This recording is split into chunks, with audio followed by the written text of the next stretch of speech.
أعوذ بالله من الشيطان الرجيم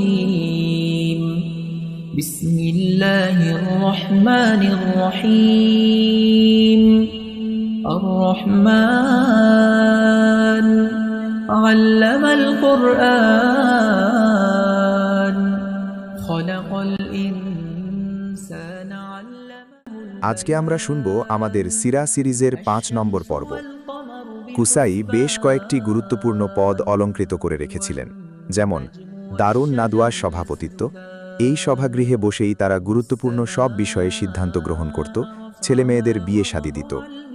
যুদ্ধের ঝান্ডা নিয়ন্ত্রণ, একমাত্র তিনিই যুদ্ধের ঝান্ডা কারো হাতে তুলে দেওয়ার অধিকার রাখতেন। বাইতুল্লাহর রক্ষণাবেক্ষণ, তিনি ছাড়া কেউ বাইতুল্লাহর দরজা খোলার অধিকার রাখত না, তিনি নিজে বাইতুল্লাহর তদারকি করতেন। হাজিদের পানি পান, হাজিদের পানি পান করানোর কাজেও তিনিই নেতৃত্ব দিতেন। তার নির্দেশে অনেকগুলো হাউজে পানি সংরক্ষণ করা হতো, এরপর সেই পানিতে খেজুর ও কিশমিশ ছিটিয়ে পানি মিষ্টি করে রাখা হতো।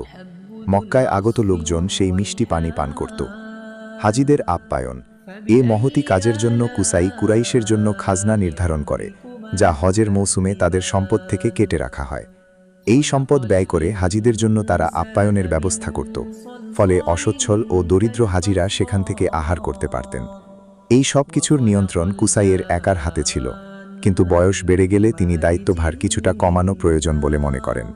তার ছেলে আব্দু মানাফ তখন যথেষ্ট বড়, চারদিকে তার বেশ নামডাক, নেতৃত্ব গুণে নজর কেড়েছে সবার। কিন্তু অপর ছেলে আব্দুদ্দার একদম বিপরীত, তার মধ্যে প্রতিভার ছিটে ফোঁটাও ছিল না। তাই কুসাই আব্দু মানাফকে বলেন, আমি তোমার হাতে আমার জাতির জিম্মাদারি তুলে দিচ্ছি, যদিও তারা তোমার চেয়ে মর্যাদা সম্পন্ন। এরপর তিনি আব্দু মানাফকে তার উপর অর্পিত কুরাইশদের বিভিন্ন বিষয়ে গুরুত্বপূর্ণ ওসিয়ত করেন। দারুন নাদওয়ার সভাপতিত্ব, বাইতুল্লাহ রক্ষণাবেক্ষণ, যুদ্ধের ঝান্ডা নিয়ন্ত্রণ, হাজিদের পানি পান ও আতিথেয়তার দায় দায়িত্ব বুঝিয়ে দেন। জীবদ্দশায় কুসাইয়ের কোনো কাজে বিরোধিতা করার মতো কেউ ছিল না। মৃত্যুর আগে ও পরে তার আদেশসমূহ সকলে ধর্মীয় কাজ মনে করে পালন করত। তার মৃত্যুর পরও সবকিছু ঠিকঠাকই চলছিল, কিন্তু বিপত্তি ঘটে আব্দু মানাফের মৃত্যুর পর। তার সন্তানেরা চাচাতো ভাইদের সাথে, অর্থাৎ আব্দুদ্দারের সন্তানদের সাথে এসব দায় দায়িত্বের ব্যাপারে ঝামেলা শুরু করে। এতে করে কুরাইশ গোত্র দুই ভাগে বিভক্ত হয়ে যায়। এক পর্যায়ে যুদ্ধ বেঁধে যাওয়ার উপক্রম হলে উভয় দল সন্ধির ব্যাপারে সম্মত হয়। সন্ধিতে গৃহীত সিদ্ধান্ত অনুযায়ী সকল দায় দায়িত্ব উভয়ের মাঝে বণ্টন করে দেওয়া হয়। তখন হাজিদের পানি পান করানো এবং নেতৃত্ব দেওয়ার দায়িত্ব পড়ে আব্দু মানাফ পরিবারের কাছে, আর দারুন নাদওয়া যুদ্ধের ঝান্ডা নিয়ন্ত্রণ ও বাইতুল্লাহ রক্ষণাবেক্ষণের দায়িত্ব অর্পিত হয় আব্দুদ্দারের উত্তরসূরিদের ওপর। এরপর আবার আব্দু মানাফ পরিবার নিজেদের প্রাপ্ত দায়িত্বের ব্যাপারে লটারি করলে হাশিম ইবনু আব্দি মানাফের নাম ওঠে। সে সূত্রে হাশিম ইবনু আব্দি মানাফি আমৃত্যু হাজিদের পানি পান করানো এবং নেতৃত্বের দায়িত্ব আঞ্জাম দিয়ে যায়। তার অবর্তমানে দায়িত্ব গ্রহণ করে তার ভাই মুত্তালিব ইবনু আব্দি মানাফ। তারপর দায়িত্ব আসে নবীজির পিতামহ আব্দুল মুত্তালিবের কাঁধে। এভাবে এই দায়িত্ব আবর্তিত হতে থাকে তার উত্তরসূরিদের মাঝে। ইসলামের আবির্ভাবের সময় এই দায়িত্ব ছিল নবীজির চাচা আব্বাস ইবনু আব্দুল মুত্তালিবের কাছে। এসব পদাধিকার ও দায় দায়িত্ব ছাড়া আরও কিছু বিষয় কুরাইশ গোত্রের নিয়ন্ত্রণে ছিল। বস্তুত তারা একটি ছোট সাম্রাজ্য গড়ে তোলে। তাদের সেই সাম্রাজ্যের ব্যবস্থাপনা অনেকটাই এই যুগের সংসদীয় শাসন ব্যবস্থার মতো। নিচে এর কয়েকটি নমুনা তুলে দেওয়া হলো। আল ইসার তথা মূর্তির কাছে রাখা ভাগ্য পরীক্ষার কাঠি রক্ষণাবেক্ষণ করা, এটি বনু জামাহের দায়িত্বে। তাহজিবুল আমওয়াল তথা মূর্তির সামনে পেশকৃত যাবতীয় নাজরানা বিন্যস্ত করা এবং সেই সাথে ঝগড়া বিবাদ মিটমাট করার ভার ছিল বনু সাহেমের কাঁধে। শুরা তথা পরামর্শ সভার আয়োজন সম্পন্ন করার দায়িত্ব ছিল বনু আসাদের। আল আনশাক তথা রক্তপণ ও জরিমানা আদায় করত বনু তামিম। আল ইকাব তথা জাতীয় ঝান্ডা বহন করত বনু উমাইয়া। আল কুব্বা তথা সেনাবাহিনী নিয়ন্ত্রণ এবং অশ্ব পরিচালনা করা, বনু মাকসুম এই দায়িত্ব পালন করত। আস সাফারা তথা দুতালি করা, এটি ছিল বনু আদির ভাগে। সমগ্র আরবের শাসন ব্যবস্থা। ইতোমধ্যে আমরা কাহতানি ও আদনানি গোত্রগুলোর হিজরত নিয়ে আলোচনা করেছি। আরবের অঞ্চলগুলো তাদের মাঝে বিভক্ত ছিল। তাদের মধ্য থেকে যারা হীরার কাছাকাছি বসবাস করত তারা হীরায় নিযুক্ত আরব শাসকের অনুগত, আর যারা সিরিয়ার মরুভূমিতে বসবাস করত তারা গাসসানি শাসকের অনুগত।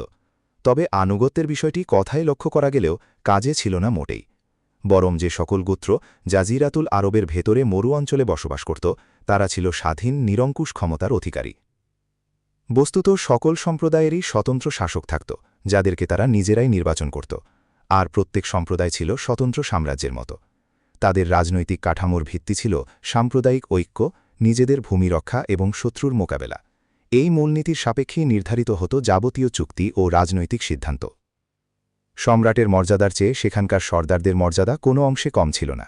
কি যুদ্ধ, কি শান্তি, সর্বাবস্থায় গোত্রের সকলে সর্দারদের আনুগত্য করত। কোনো অবস্থায় তারা তাদের অবাধ্য হতো না। শাসনকার্যে তাদের একচ্ছত্র আধিপত্য ছিল তেমনই যেমন একনায়কতান্ত্রিক কোনো দেশের ক্ষমতাধর রাষ্ট্রপ্রধানের থাকে। এমনকি তাদের চোখের ইশক্লায় হাজারো তরবারি কোষমুক্ত হয়ে যেত। এক্ষেত্রে কেউ কারণ জানারও প্রয়োজন মনে করত না। তবে নিজেদের মাঝে কর্তৃত্ব নেতৃত্ব নিয়ে প্রতিযোগিতা দেখা দিলে তারা মানুষকে তোষামত করত, প্রচুর খরচ করত, অতিথিদের সম্মান জানাত, বদান্যতা, দানশীলতা, সহনশীলতা ও সাহসিকতা দেখাত এবং শত্রুর মোকাবেলায় উল্লেখযোগ্য ভূমিকা রাখতে চেষ্টা করত। এভাবেই তারা একসময় জনমানুষের চোখে প্রশংসনীয় হতো, বিশেষত কবিদের কাছে, কারণ তারাই ছিল তৎকালীন গোত্রভিত্তিক সমাজ ব্যবস্থার অন্যতম মুখপাত্র। সর্বোপরি এইসব প্রক্রিয়ার ভেতর দিয়েই তারা সমসাময়িকদের মাঝে বিশেষ মর্যাদার স্থান দখল করে নিত। সেই যুগের গোত্রপ্রধান ও শাসকদের বিশেষ অধিকার ছিল। সেই অধিকার বলে তারা গানিমতের মাল থেকে মিরবা, সাফি, নাশিতা ও ফুজুল নামে বিশেষ বিশেষ অংশ গ্রহণ করতে পারত। কবি বলেন, মিরবা সাফি আপনার জন্য, নাশিতা ফুজুলেও আপনার হক। দয়া করে যদি দান করেন কিছু, তবেই জনতা হবে প্রাপক। মিরবা গানিমতের 1/4, সাফি ওই বিশেষ অংশ যা শাসক বন্টনের পূর্বেই নিজের জন্য পৃথক করে রাখে। নাশিতা অভিযানে বের হওয়ার পর কাঙ্ক্ষিত সম্প্রদায়ের কাছে পৌঁছানোর পূর্বে পথিমধ্যে শাসক যে সম্পদ লাভ করত।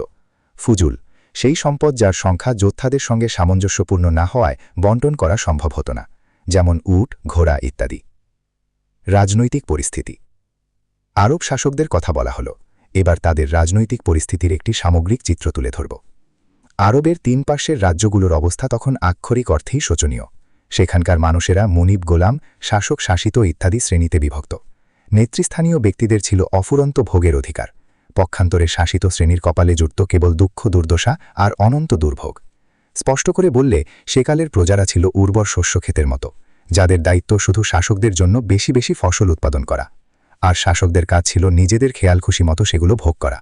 এতে কার উপর জুলুম হচ্ছে আর কার হক নষ্ট হচ্ছে সে ব্যাপারে কারও মাথা ব্যথা ছিল না। অপরদিকে সাধারণ মানুষরা চরম কষ্টে দিন যাপন করত। জুলুম, অত্যাচার, অন্যায়, অবিচার চারদিক থেকে তাদের বেষ্টন করে রেখেছে। যার পণ্যায় বিপদে একটু দুঃখ প্রকাশ করা কিংবা কারো কাছে একটু অভিযোগ করার মতো কোনো সুযোগ ছিল না তখন। অবর্ণনীয় নির্যাতন মুখ বুঝে তাদের সহ্য করতে হতো। শাসক মানেই ছিল স্বৈরাচারী আর অত্যাচারী, তাই চারদিক থেকে ভেসে আসত অধিকার বঞ্চিত মানুষের রোনাজারি ও চিৎকার। এসব রাজ্যের সীমান্তবর্তী এলাকায় যে গোত্রগুলো বসবাস করত তাদের অবস্থা আরও শোচনীয়, অনেকটা ভাসমান কচুরিপানার মতো। ভাগ্য তাদের কখন যে কোথায় নিয়ে যাবে তা কেউ বলতে পারে না। একবার ইরাকে প্রবেশ করলে পরের বার হয়তো সিরিয়ায়।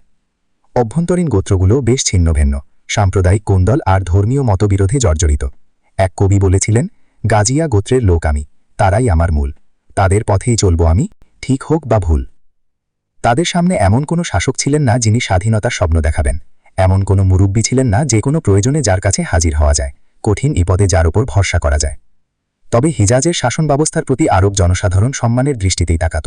সেখানকার শাসকদের তারা ধর্মীয় বিবেচনায় কেন্দ্রীয় কর্তৃত্বের অধিকারী মনে করত। বস্তুত এই শাসন ব্যবস্থা ছিল দুনিয়াবি কর্তৃত্ব এবং ধর্মীয় নেতৃত্বের মিশ্রিত রূপ। এই প্রশাসনের শাসকরাই ছিল আরবদের